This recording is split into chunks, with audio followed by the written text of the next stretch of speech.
Hello दोस्तों, कैसे हैं आप सब। आशा है आप सब अच्छे होंगे। कल हमने एमपीपीएससी प्री 2021 वाले जो न्यू सिलेबस आया उसके अकॉर्डिंग हमने कल सिलेबस डिस्कस किया था। और आज उसी सिलेबस के अकॉर्डिंग हम फर्स्ट यूनिट का जो टॉपिक है हमारे यूनिट 1 का 1.1 आज हम इस लेक्चर को लेंगे। इस लेक्चर में जैसे हमने कल आपको दिखाया था कि हम जो यूनिट थी फर्स्ट यूनिट में देखिए कौन कौन सी थी हमारे मध्य प्रदेश का इतिहास, संस्कृति एवं साहित्य। इस यूनिट में से हमने फर्स्ट वाला जो टॉपिक लिया है कौन सा, मध्य प्रदेश के इतिहास की महत्वपूर्ण घटनाएं एवं प्रमुख राजवंश। आज हम इस वाले को डिस्कस करेंगे।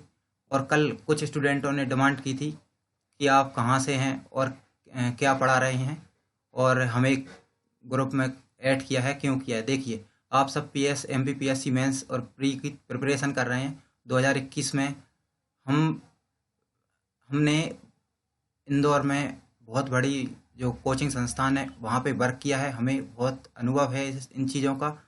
और अभी भी वर्तमान में हम बड़ी एक एकेडमी है वहाँ पे वर्क कर रहे हैं। और हम प्रचार प्रसार नहीं चाहते, इसलिए वहाँ का नाम बताना ठीक नहीं रहता। हाँ, फिर भी कुछ क्वेश्चन थे आपके मन में डाउट, तो उनको भी हम क्लियर कर देते हैं। आकार आईएएस में हमने 1 साल वर्क किया। उसके बाद हम अभी एक बड़ी संस्थान है कौटिल्य अकेडमी इंदौर, वहाँ पे हम जुड़े हैं। तो ठीक है।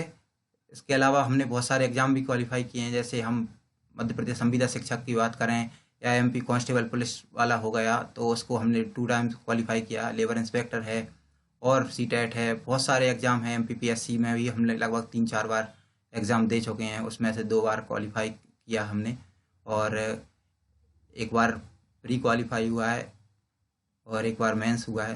तो फाइनली सिलेक्शन नहीं हो पाया, बट हमें जो एक्सपीरियंस है उसके आधार पे हम आपको बहुत अच्छे से प्रिपरेशन करवा सकते हैं। बहुत सारे हज़ारों बच्चों की हमने कॉपियाँ देखी हैं, मेंस की कॉपी, उनको चेक किया है, बहुत सारे वर्क किए हैं हमने, है ना।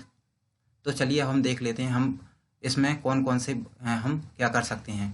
तो हम जैसे कि देख रहे हैं मध्य प्रदेश का इतिहास और इसकी महत्वपूर्ण घटनाएं एवं प्रमुख राजवंश, इनसे संबंधित कौन कौन से क्वेश्चन आते हैं।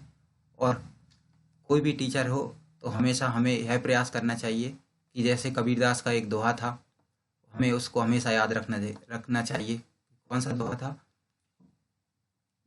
तो जात न पूछो साधु की, पूछ लीजिए ज्ञान, पढ़ा रहे और मोल करो तलवार का, पड़ा रहने दो म्यान।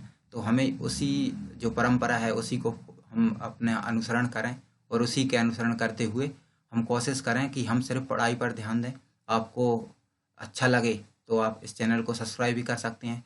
हमने एमपीपीएससी का जो न्यू सेशन स्टार्ट किया है, हम इसमें कोशिश करेंगे कि पूरी एमपीपीएससी प्री और मेंस की complete A to Z complete preparation, model answer सहित सब कुछ आपको प्रोवाइड की जाएगी। हमारे यूट्यूब चैनल हमने पिछली साल बनाया था, पर हमें देखो ज़रूरत नहीं होती है तो व्यक्ति उस चीज़ का उपयोग कभी नहीं करता है। अब जब लॉकडाउन चल रहा है तो और ऑफलाइन में भी सब कुछ बढ़िया था, तो हमने कभी ये सोचा नहीं था कि इसमें पढ़ाएंगे। तो चलिए अब मौका मिला है तो हम पूरी कोशिश करेंगे आपको अच्छी से अच्छी शिक्षा देने की। चलिए हम देख लेते हैं। आज हमने थ्योरी का पार्ट लिया है और थ्योरी के पार्ट के अलावा हम कल जो है आज आप थ्योरी के पार्ट को पढ़िए, कल हम इसके एमसीक्यू लगाएंगे, है ना। और हमने 1 लाइनर एमसीक्यू इसमें भी देखे रखे हैं, फिर भी हम कोशिश करेंगे कल और अच्छे एमसीक्यू आपको दें। तो पहले थ्योरी पढ़िए, थ्योरी के बाद हम एमसीक्यू लगाएंगे। तो थ्योरी से एमसीक्यू लगाना बहुत आसान हो जाता है। तो चलिए हम शुरू करते हैं। तो हमारा जो टॉपिक था मध्य प्रदेश का इतिहास और प्रमुख राजवंश, उनसे संबंधित फर्स्ट वाला है। तो चलिए हम कुछ इससे संबंधित कुछ थ्योरी को पढ़ेंगे पहले। तो मेहर कुल के शासनकाल में हूणों के विद्वान होने के साक्ष्य मध्य प्रदेश के ग्वालियर जिले से मिले हैं। ठीक है। अगला है हय्यक वंश के राजा हय्यक ने नर्मदा नदी के किनारे महेश्वर नगर बसाया था, जिसे होलकर वंश की रानी अहिल्याबाई ने अपनी राजधानी बनाया था। ये सिंपल से फैक्ट हैं कुछ, इसके बाद थोड़ा डीप में भी है, आप पढ़ते रहिए, ध्यान से देखते रहिए। राजा भोज परमार वंश से थे, जिन्होंने धार में संस्कृत विद्यालय की स्थापना की थी और भोपाल में भोजताल जो तालाब है उसको भी उन्होंने बनवाया था। राजा भोज के बारे में हम आप अंदर पढ़ेंगे तो हमने पूरा एक पूरी एक स्लाइड बना के रखी है राजा भोज के बारे में, आप वहाँ से पूरी डीप में इनको पढ़ सकते हैं। ठीक है। होलकर वंश के संस्थापक कौन थे? मल्हारराव होलकर थे। परमार वंश के संस्थापक उपेंद्र एवं कलचुरी वंश के संस्थापक कोकल थे। ठीक है। शक वंश का प्रमुख जो प्रथम शासक था वो कौन था? भ्रूमक था। यशोवर्मन ने खजुराहो में विष्णु मंदिर का निर्माण करवाया था, और सारे जो मंदिर थे अन्य जो मंदिर हैं उनको राजा धंग ने बनवाया था। ओलिकर जो वंश था उसकी जो राजधानी थी वो दसपुर मंदसौर थी। दसपुर जो मंदसौर का पुराना नाम है। परमार वंश की राजधानी धार थी। होलकर वंश की राजधानी कौन सी थी? हमारी इंदौर थी। कलचुरी वंश की राजधानी कौन सी थी? त्रिपुरी, जबलपुर थी। अब हम इन सिंपल फैक्ट के बाद हम इनको थोड़ा डीप में भी पढ़ेंगे, तो देख लेते हैं आगे। देखिए, अब हम शुरू कर लेते हैं यहाँ पे। महाजनपद काल से शुरू करते हैं। मध्य प्रदेश का इतिहास पढ़ रहे हैं, और मध्य प्रदेश के इतिहास को हम कहाँ से शुरू करेंगे? मध्य प्रदेश के इतिहास को देखिए, सारे जो कालों को अगर हम पूरा पाषाण काल, अद्य पाषाण काल वहाँ से डिस्कस करें तो वहाँ से आते भी नहीं है क्वेश्चन, तो जहाँ से आते हैं और जितना महत्वपूर्ण है उन सभी को हम पढ़ेंगे यहाँ पे। तो महाभारत के युद्ध में महाजनपद काल को पढ़ रहे हैं हम। महाभारत के युद्ध में अवंती, निषाद, महेशमती एवं भोज जनपदों ने कौरवों की ओर से इस युद्ध में भाग लिया था। वहीं पांडवों की ओर से किसने लिया था? तो वत्स, दसाण एवं काशी जो जनपद थी उन्होंने पांडवों की ओर से इस महाभारत के युद्ध में भाग लिया था। मधु जो राजा थे वो दशरथ के समकालीन थे। विदिशा का पुराना नाम दसाण था, और ग्वालियर का पुराना नाम वत्स था। चेदी जो है किसका पुराना नाम था? खजुराहो का। दमोह का पुराना नाम तुंडीकर था। उज्जैन का पुराना नाम अवंती था। काकनाथ जो सांची को कहते हैं, जिस सांची लिखा है यहाँ पे मिसप्रिंट हो गई है लिखने में, सांची है। अनूप निमाड़ को कहते हैं, जिसमें क्या क्या आते हैं? खंडवा, खरगोन आते हैं। विराटपुर को का पुराना नाम बात करें, विराटपुर किसका नाम था पुराना वाला? सुहागपुर का था, जो वर्तमान में हम जिसे सुहागपुर कहते हैं। अब आ जाते हैं मौर्य काल में। देखिए, कुछ महत्वपूर्ण ही बातें लिखेंगे, और अदरवाइज हम सारा डीप में देखेंगे तो बहुत सारे पेज भर जाएंगे। जो मुख्य बातें हैं वो आपको इसमें शामिल हो जाएंगी। मौर्य काल में मध्य प्रदेश में सबसे अधिक अशोक के शिलालेख देखने को मिलते हैं, और अशोक ने मध्य प्रदेश में जो लगभग कितने वर्षों तक राज्य किया था? तो लगभग किया था 11 वर्ष राज्य किया था मध्य प्रदेश में। ठीक है। गुर्जरा अभिलेख में कहाँ से मिला है? मध्य प्रदेश के दतिया जिले से मिला है। इसमें अशोक का नाम अशोक उल्लेखनीय है। ठीक है। सांची का अभिलेख कहाँ से मिला है? रायसेन जिले से मिला है। यह सबसे बड़ा अभिलेख है। ठीक है। यहाँ पर जो प्रमुख अभिलेख हैं वो 3 अभिलेख थे। पनगुड़िया अभिलेख की बात करें तो यह सीहोर से मिला है, और सीहोर से ही मिला है सारो मारो अभिलेख। यह भी हमें कहाँ से मिला है? सीहोर से मिला है। जबकि रूपनाथ अभिलेख कहाँ से मिला है? जबलपुर के सिहोरा जो स्थान है वहाँ से मिला है। ठीक है। अब आते हैं हम शुंग वंश पर। तो शुंग वंश की नींव किसने रखी थी? पुष्पमित्र शुंग ने रखी थी। और किसकी हत्या करके? मौर्य वंश का अंतिम शासक था बृहदरथ, इसकी हत्या करके शुंग वंश की नींव रखी थी पुष्पमित्र शुंग ने। और शुंग वंश ने क्या किया था? शुंग वंश के जो शासक था इस समय शुंग वंश का भागभद्र था, और इसके समय यवन का राजदूत हेलियोडोरस आया था, जिसने विदिशा में गरुड़ स्तंभ का निर्माण करवाया था। शुंगकालीन कलाकृतियाँ, जिसमें भरूत स्तूप की खोज, जो शुंगकालीन कलाकृतियाँ हैं उसमें भरूत स्तूप की खोज किसने की थी? कनिंघम ने की थी। जो कनिंघम और जो हमारा भरूत स्तूप है वो मध्य प्रदेश के किस जिले में है? सतना जिले में है। जबकि सांची स्तूप की बात करें तो इसकी खोज 1818 ईस्वी में जनरल टेलर द्वारा की गई थी। और इसमें क्या है? इसमें संघ भेद रोकने का जिक्र है, यानी संघ भेद रोकने की आज्ञा इसमें दी गई है। यह और सांची जो अभिलेख है, स्तूप है, उसमें क्या रखा है? तो बौद्ध के जो 2 शिष्य थे, सारिपुत्र और महामोदगलायन, इनके दंत अभिषेक यहाँ पे रखे हुए हैं। कहाँ पे रखे हुए हैं? सांची में रखे हुए हैं। सांची का जो स्तूप है वहाँ पे। अब हम देख लेते हैं कुछ। देखिए, यहाँ पे हमने वन लाइनर कुछ MCQ बना के रखे हैं, लेकिन वो थ्योरी के टाइप में ही हैं। जब हम ऑब्जेक्टिव बनाएंगे तो अलग है। अब आप पढ़ते जाइए इनको भी। देखिए, मध्य प्रदेश में राजवंशों का क्रम कैसा रहा है? तो मध्य प्रदेश के प्रमुख राजवंश हमारे सिलेबस में शामिल है। तो उसमें किस राजवंश के बाद किस राजवंश का शासन हुआ है उनको देख लेते हैं। तो परिव्राजक जो वंश था, उसके बाद आया था ओलिकर वंश, इसके बाद चंदेल वंश, फिर परमार वंश का शासन हुआ था, फिर राजा भोज, फिर कलचुरी वंश।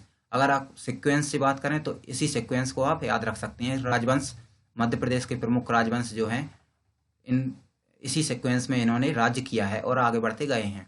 पाषाण काल के महत्वपूर्ण स्थान कौन कौन से हैं? तो पाषाण काल के महत्वपूर्ण स्थान है भीमबेटका, रायसेन जिले में स्थित है। यहाँ पर क्या मिले हैं? शैलचित्र मिले हैं।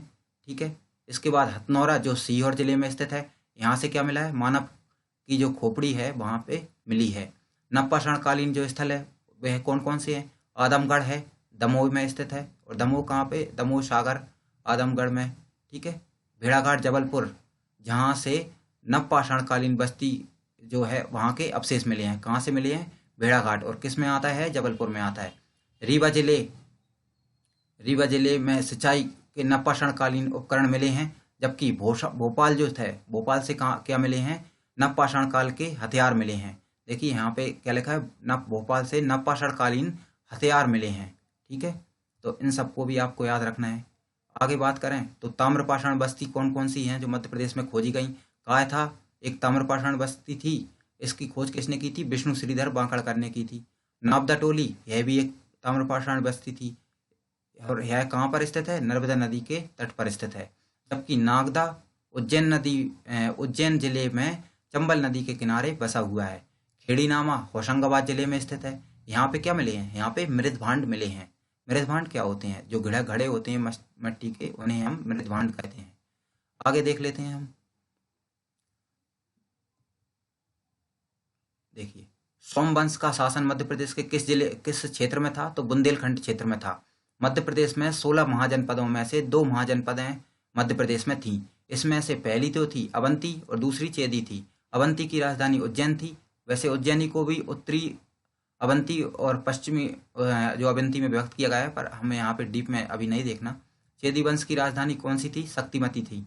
शिशुनाग वंश ने अवंती पर आक्रमण करके इसे मगध साम्राज्य में मिला लिया था। तो मगध साम्राज्य में अवंती को किसने मिलाया था? शिशुनाग ने मिलाया था, शिशुनाग वंश में। तुमेन जो अभिलेख है वह मध्य प्रदेश के अशोनर जिले में स्थित है और गुप्त वंश का अभिलेख है। और इसमें क्या लिखा हुआ है? इस अभिलेख में राजा को शरतकालीन सूर्य की भांति दिखाया गया है। इसके बाद शुंग वंश का संस्थापक कौन था? तो पुष्पमित्र शुंग था, जिसने अपनी राजधानी विदिशा को बनाया था। इसके दरबार में कालिदास रहते थे और पुष्पमित्र शुंग के द्वारा सांची के जो तोरण द्वार है उसको बनवाया गया था, जो शुंग द्वारा, पुष्पमित्र शुंग द्वारा। ठीक है। अब बात करें आभीर वंश। मध्य प्रदेश का आभीर वंश जो है, इसकी स्थापना की थी ईश्वर सेन ने और इसका संबंध मध्य प्रदेश के किस जिले से है? बुरहानपुर जिले से है। और बुरहानपुर को क्या बोलते हैं हम? खानदेश के नाम से भी जाना जाता है। कुषाण वंश के सिक्के मध्य प्रदेश के विदिशा जिले से मिले हैं। इस वंश का संस्थापक कुषाण वंश का संस्थापक कौन था? कुजल कटपिशिस था। इस वंश के सर्वाधिक सिक्के बात करें तो कहाँ से मिले हैं? मध्य प्रदेश के शहडोल जिले से मिले हैं। हिंदया वंश शासक मिनिंडार के सिक्के मध्य प्रदेश के बालाघाट से मिले हैं। देखिए, जो मिनिंडार किस वंश का शासक था? हिंदे यवन वंश का शासक था। और मिनिंडार को बुद्ध धर्म की जो शिक्षा किसने दी थी? तो नागसेन द्वारा इसे बुद्ध धर्म की शिक्षा दी गई थी। आगे देख लेते हैं हम। अब आते हैं कलचुरी वंश, राजवंश पे। देखिए, मध्य प्रदेश के कुछ महत्वपूर्ण जो राजवंश हैं उनको हम देख रहे हैं। तो कलचुरी राजवंश की 2 शाखाएं थी। पहली शाखा थी महेश्मती शाखा के नाम से जानी जाती थी और दूसरी जो शाखा थी वह त्रिपुरी शाखा के नाम से जानी जाती थी। महेश्मती शाखा की स्थापना कृष्णराज द्वारा की गई थी, जबकि दूसरी जो शाखा थी त्रिपुरी शाखा, जिसे हम बहुत इम्पोर्टेंट रहती है और इसे हम पढ़ते भी हैं, इसकी स्थापना किसने की थी? तो इसकी कोकल्य प्रथम ने की थी। 64 योगिनी मंदिर का निर्माण इसी शाखा यानी कलचुरी शाखा के द्वारा करवाया गया था। इस वंश का अंतिम शासक कौन था? विजय सिंह था। तो कलचुरी वंश हुआ। ठीक है। अब आते हैं हम चंदेल वंश, राजवंश पर। देखिए, चंदेल वंश भी बहुत महत्वपूर्ण है हमारे लिए। इस वंश का संस्थापक नन्नुकदेव चंदेल थे। नन्नुकदेव चंदेल जो आरंभ में जो चंदेल वंश था वह प्रतिहारों के सामंत थे। किसके सामंत थे? प्रतिहारों के सामंत थे। और इस वंश के जो शासक हैं वह, उनका जो क्रम है वह क्या है? सबसे पहले नन्नुकदेव चंदेल आए, फिर बाकपति ने शासन किया। इसके बाद जयशक्ति या जेजाक बोलते हैं हम जिन्हें, जो मध्य प्रदेश के बुंदेलखंड, जिन्हें जेजाक भुक्ति के नाम से भी जानते हैं इस क्षेत्र को। फिर इसके बाद हर्षदेव आए, फिर यशोवर्मन का राजाभिषेक हुआ। इसके बाद राजा धंग आए, राजा धंग के बाद फिर राजा गण, इसके बाद विद्याधर राजा आए, विद्याधर राजा बने और अंत में परमारदेव राजा बने, जिनके दरबार में आला उदल भी रहते थे परमारदेव। अब इनको हम एक एक को भी डीप में देख सकते हैं। ठीक है, तो हमने महत्वपूर्ण बातें इनकी देख ली हैं। अब हम आते हैं अगले, मालवा का जो परमार वंश था उसके विषय में पढ़ लेते हैं। तो इस वंश का संस्थापक, मध्य प्रदेश का जो मालवा के वंश का संस्थापक कृष्णराज था और राजा मुंज सियाक के उत्तराधिकारी थे। देखिए, राजा मुंज किस वंश के थे? तो मध्य प्रदेश के जो परमार वंश था उस वंश के थे। अब बात करें किसके उत्तराधिकारी थे, तो सियाक राजा थे उनके उत्तराधिकारी थे, जिन्होंने हूणों को हराया। राजा मुंज के बाद सिंधुराज राजा बने, सिंधुराज बने राजा मुंज के बाद। देखिए, क्वेश्चन आ सकता है कि राजा मुंज के बाद कौन राजा बने, तो सिंधुराज राजा बने। और इसके बाद राजा भोज मालवा के राजा बने। देखिए, अब राजा भोज बहुत महत्वपूर्ण थे, तो इनको पढ़ेंगे, राजा भोज को। देखिए, अब राजा भोज के हम पढ़ेंगे। परमार वंश के सबसे प्रतापी राजा भोज थे। ठीक है, इन्होंने अपनी राजधानी धार को बनाया था। धार में ही इन्होंने एक संस्कृत विद्यालय की स्थापना की थी। राजा भोज द्वारा किए गए कार्य में धार में संस्कृत विद्यालय की स्थापना है। भोपाल में भोजताल जो तालाब बनवाया था इन्होंने ही बनवाया था। इसके अलावा इनकी 3 रचनाएं थी, इनमें से सबसे महत्वपूर्ण थी हमारी सरस्वती कंठभरणम, संस्कृत में लिखी गई थी। इनके उत्तराधिकारी कौन थे? राजा जयसिंह थे। देखिए, उत्तराधिकारी से संबंधित क्वेश्चन पिछले साल आए भी हैं, तो हमने इसलिए महत्वपूर्ण इनको कवर किया है। तो राजा भोज के उत्तराधिकारी कौन थे? राजा जयसिंह हुए थे। उदयपुर के नीलकंठेश्वर महादेव मंदिर का निर्माण उदयादित्य ने करवाया था, जो परमार वंश के एक राजा थे। देखिए, हमने मध्य प्रदेश के जो इतिहास की महत्वपूर्ण राजवंश हैं उनको डिस्कस किया है। अब नेक्स्ट जो वीडियो होगी उसमें हम मध्य प्रदेश के जो राजवंश और इतिहास है उनसे संबंधित महत्वपूर्ण जो MCQ उनको डिस्कस करेंगे।